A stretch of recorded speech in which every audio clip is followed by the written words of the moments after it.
everybody, Mr. Paul Adams here, live in the living room and UK. No, where am I? U Country.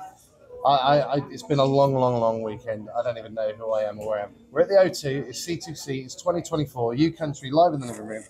But I do know, as I said before, Luke Flear. Thank you very much. I am saying that right? Absolutely, yeah. Flear. You've got it right. Yeah. First time. First time playing C2C? It is indeed. It's the first time playing C2C. Well, okay, so I'm asking everybody, what was it like when you got the confirmation that you're playing? Yeah. And then what was it like when you played your first show? So when I got the confirmation, it was a bit of a surreal moment because, you know, I've been gigging since I was like 15, professionally. It's about 2 years. 7 years. Yeah. 7 years, right. And it was one of those things where you get it through and you immediately think, right, okay, someone's either scamming me or whatever else. But then you kind of sit back and go, you know, I worked really hard and this is just, it just feels right, you know, at this point in time. I did my first show at the Icon stage about an hour and a half ago. And again, it's one of those where you're looking at the signs, you're walking into the arena and you're like, right, okay, this is happening. You start getting, a cough. The dry throat. Yeah, that always kicks in about 5 minutes before. So you put the chewing gum in, you know, it's always a good saver. But no, yeah, you're on stage and I just try and suck up every moment of it. I try not to be too stuck in my own head because it's very easily done sometimes. But no, I'm loving it so far. I mentioned it to someone one of these days that we were doing these interviews. I don't even know who it was. But when you're up there, and it happens to me when I'm playing, I'm in the zone, I'm in the song, and then all of a sudden somebody does something or sings something or says something. Yeah. Takes you right out of it. Do you ever find that you're like, where am I in the song? Oh, well, no. I often find if it's a really good gig and you're kind of just in the moment, I will have the odd moment where I'll go, I'm going to forget the words to this all of a sudden. And you don't, it's like muscle memory.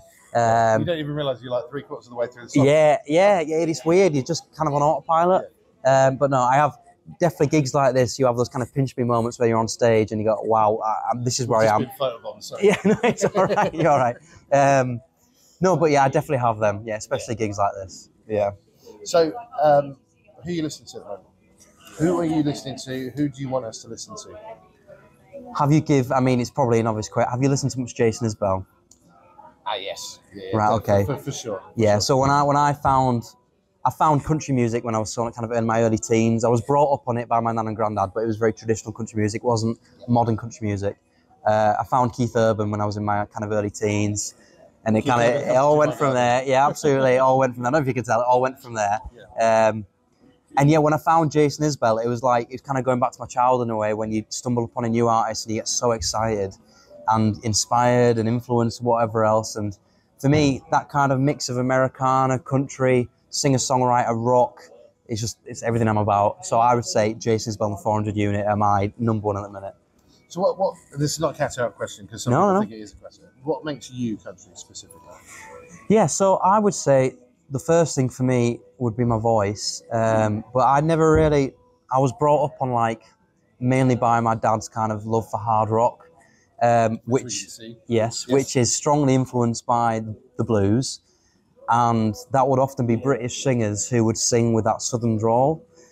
So when I was trying to mimic them at 5 or 6 years old, trying to mimic Robert Plant or whoever else. He didn't sing like he was from Birmingham. No, he didn't. No, exactly. So when he did, So when I kind of consciously started singing, it's just how I sang. So I never really fit in with any indie music or certain forms of singer-songwriter music. I just couldn't sing with my own accent type thing. It was natural to sing a certain way. And then when I found country music and started singing that, I was like, all right, no, this is really where I kind of feel I belong. But I try not to kind of pigeonhole myself too much, I think country's very broad. And for me, it's a lot of roots, Americana, rock, blues. I'm inspired by everything from, Johnny Cash to Bryan Adams, so I try and make sure that kind of shines through the music. And I've not had a chance to catch everything that you've done yet, nothing live anyway. Yeah. And we're hearing from many people. I told you off camera as well, and I'm not going to embarrass you like you embarrassed Jeff, but there's a lot of people saying that you are what UK country needs, right? Oh, thank you. Okay. Thank you. So is there any act, and you don't have to pick a favourite, but is there any UK act that stands out that you've worked with? You know what, there's a lot. One of the best things about getting into country music over the last sort of 2 years, getting into the scene, was realising how nice everybody is and welcoming. I don't feel any kind of... It just feels like everyone's a family in a strange way. Yeah, the country family. Yeah, absolutely. I mean, the first person I'd say to kind of shout out a fellow male artist would be Matt Hodges. You know, I love a rough, growly voice, and he's got it. Yeah, you do, right? Yeah, I do indeed. Yeah, and he's from Wakefield, which is, you know, like 10 minutes from me. Yeah. But there's absolutely those. You know, every time I come to an event like this, I'm just reminded of it, and it inspires me then, because, you know, when I first got into country music, I didn't know that. I didn't know that over here it was growing the way it was. I just kind of felt on my own. You know, I'd show up to gigs and it'd be an indie gig or whatever else, and I'd be the support act. I just didn't fit in, and when I realised that actually I wasn't looking in the right places, and it opened my eyes up, and it's still overwhelming now, to be honest with you. I spent 20 years doing like indie singer-songwriter, boy bands, believe it or not, and I'd done this for 20 odd years, and stayed away from country because I'm from Texas originally. And it was as soon as it was Keith Urban that did it, Keith Urban and Toby Keith. Yeah. And like as soon as I realised that I was country, it just all clicked. Yeah. So yeah, keep going for it, man. Thank you. You are just who you are. Like, thank you very much. Yeah. Thank you. What's next after C2C? Where can we see you, and give us your socials as well? Yeah. So. Tell them as well. Yeah, it's a very busy week this week. So I'm in Leicester tomorrow supporting Matt Hodges. I'm in York on Tuesday, which will be the 12th. So tomorrow's 11th. York is on the 12th, supporting Gary Quinn, Jeremy McComb and Dan Smalley for a Nashville-style songwriter round. Thursday, supporting Matt Hodges in Newcastle. And then on St. Patrick's Day, I'm supporting the Irish country band Cure in Leeds Irish Centre. Wow. So it's a busy week this week. So the voice will need a bit of a rest after this. I'll be playing to line dancers on St. Patrick's Day. Yeah, brilliant. Yeah. Right. So, last question. You must have heard me say it to Jeff. What question do you wish I'd asked? It's a good question in itself. And if you can't think of it, we can change it. We can change it for an awkward stare at James.